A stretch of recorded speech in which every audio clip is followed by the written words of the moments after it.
تو حضرت امام جعفر صادق کے جوان بیٹے کا انتقال،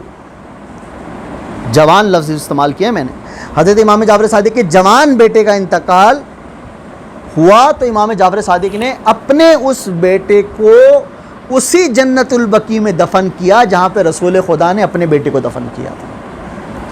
اللہ اکبر، یعنی کہ جنت البقیع کی تاریخ میں آپ کو بتا رہا ہوں، اور تاریخ میرے مضمون سے جوڑ رہی ہے، یعنی کہ رسول خدا نے کے بعد امام جعفر صادق نے بھی اپنے اس جوان بیٹے کو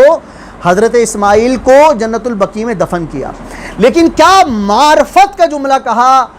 حضرت امام جعفر صادق نے، جو ایک پیغام ہے اور ایک آپ ان تمام والدین کے لیے کہ جن کے بچے اس دنیا سے چلے گئے، ہم امام کو بھی مانتے ہیں، امامت کو بھی مانتے ہیں، فقط امام کو ماننا کافی نہیں ہے جب تک امامت کی باتوں کو نہ مان لیا جائے۔ وہ امام جعفر صادق علیہ الصلوۃ والسلام جب جنت البقیع میں اپنے بیٹے کو دفنا کر فارغ ہو گئے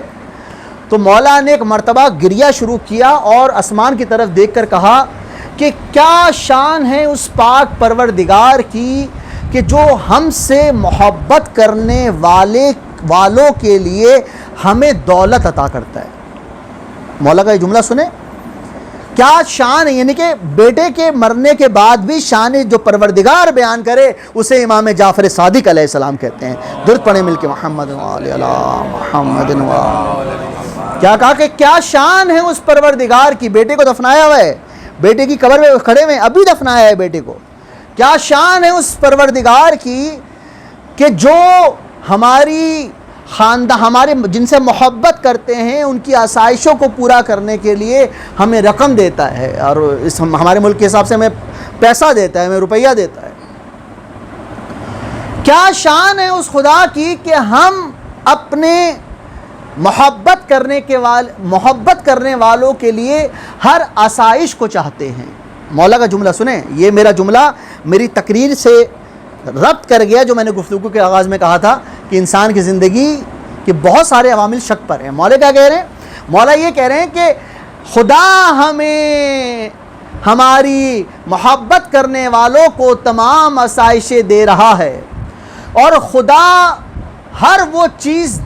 دیتا ہے جو ہم خدا سے مانگتے ہیں۔ اللہ اکبر، خدا کا جملہ، مولا کا جملہ کہ خدا ہمیں ہر چیز وہ دیتا ہے کہ جو ہم اپنے خدا سے مانگتے ہیں اپنے محبت کرنے والوں کے لیے، لیکن خدا ایک چیز وہ بھی دیتا ہے جو ہم خدا سے نہیں مانگتے اپنے محبت کرنے والوں کے لیے۔ مولا نے کہا کہ ہم اپنے محبت کرنے والوں کے لیے خدا سے ہر چیز مانگتے ہیں، ہر اس چیز کا نام وہ آسائش ہے جو ہماری اولاد کو مل جائے، اور جو ہم خدا سے نہیں مانگتے پھر بھی خدا دیتا ہے، اور اس آزمائش کا نام موت ہے جو خدا ہماری اولاد کو دیتا ہے۔ درود پڑھیں مل کے محمد و آل محمد پر۔ معلوم ہوا کہ امام جعفر صادق نے کہا کہ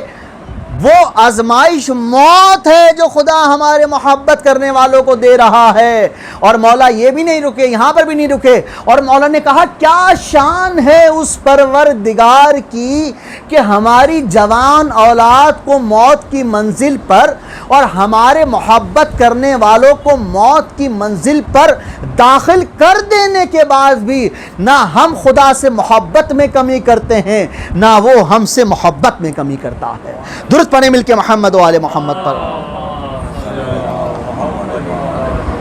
معلوم ہوا کہ ہم یہ انسان کی معراج ہے کہ جب انسان کی زندگی کا سب سے بہترین اثاثہ اس کی اولاد خدا کے پاس چلی جاتی ہے تو اس کے جانے کے بعد بھی اگر انسان اپنے نماز روزے کی فکر کر رہا ہے، اپنے قرآن مجید کی تلاوت کی فکر کر رہا ہے، اپنے حقوق اللہ حقوق العباد کی فکر کر رہا ہے، معلوم ہوا کہ وہ خدا کی اس رضا سے راضی ہو گیا جو رضائے پروردگار ہے۔ تو معلوم کیا ہوا کہ وہ یقین کی منزل پر آنے کے بعد بھی میرے مولا امام جعفر صادق نے یہ جملہ ارشاد فرمایا کہ یقین ہی وہ منزل ہے۔ مولا کہہ رہے ہیں کہ اگر تمہارا سب سے بہترین اثاثہ تمہاری اولاد بھی اگر خدا کی بارگاہ میں چلی جائے تو خدا سے شکوہ نہ کرو۔